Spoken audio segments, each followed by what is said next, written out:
Okay, an IJDM quick take. It's not late. It's not even 9 o'clock yet. I just want to show what I've done with this one, and I'm gonna do one more follow up. This will actually probably be a fart series. No, it'll be a 4 or 5 part series on on this laptop. I did sand the lid, and if you can see, it's almost nearly smooth. I mean, there's a few, I don't know, with this lighting and how this camera is showing it off right now, and I'm doing this all handheld, but I basically try to clean up this lid as much as possible. It still had some gouges from when they scraped off the stickers, and it was just, oh man, it was just, this one's been a bear to deal with. I mean, I've got most of the issues fixed, and I mean, so far, I gotta be honest with you, of all the laptops that I've dealt with via the LT 5000 or my Prime laptop, which is my favorite one because it's so pristine. I mean, it's got a few falses in it, but even this one, which is the 365 XD, and other ones I have, sitting up in other areas. I mean, this has become one of my favorites because the screen is just brilliant and just so clear, and it's just it. I mean, it came out so well, and I mean, despite the wear marks, but you've had these for a while. That's what happens, and you power it up. And the reason I'm going to do one more video on it is because of this, and I mentioned it before in a previous video, is because of this CD-ROM unit. I don't really use these for CD-ROMs. I rather have the floppy drive. Floppy drive. Whoop.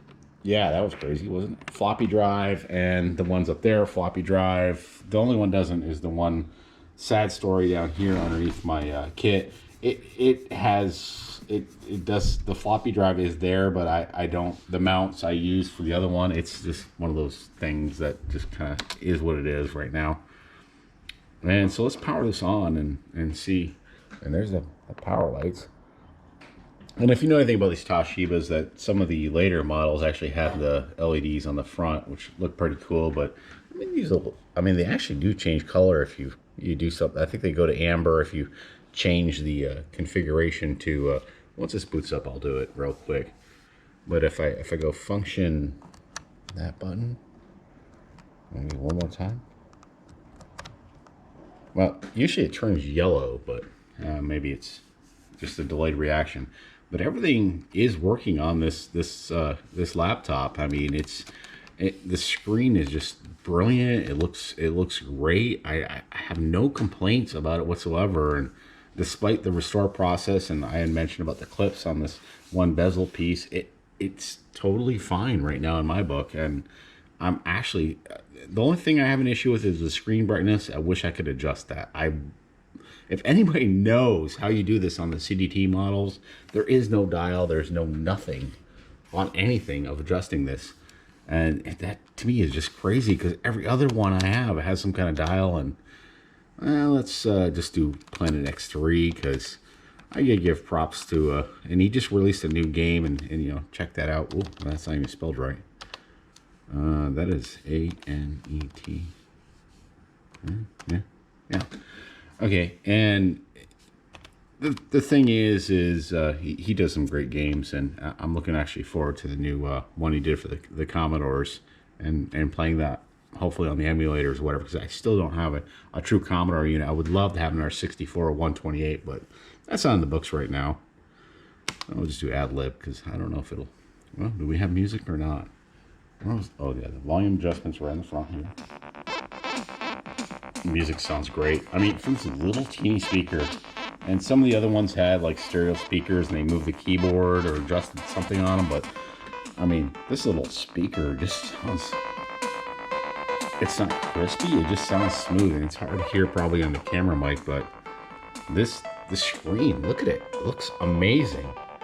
I'm not gonna play the game or anything. I mean, you wanna, there's another piece of music or whatever, but I mean, look at that screen. It is just crispy. It's like it didn't see any wear at all or difference, and it's amazing to me.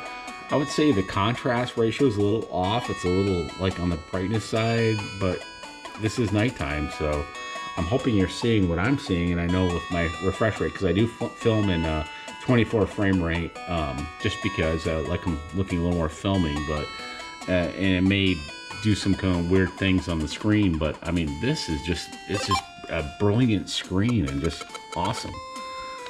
So in a future video, and again, this is a quick take, and I'm hoping I don't have to edit this or do anything with it, and my birds are telling me it is time to call it quits, and I will do the update on adding the CD-ROM caddy in there and seeing where we go with that, and if it works properly. Hopefully it does. And it's been delayed in the mail, and as most people know, USPS and some of the other services have been dealing with some issues with shipping, so hopefully it's gonna get here sooner than later. It was supposed to be here today, and I was hoping to finish this video today, but it's not.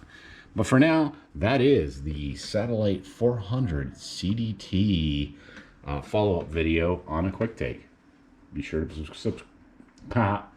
I tried to say that fast, but I can't say it. Be sure to subscribe, and we'll see you next time.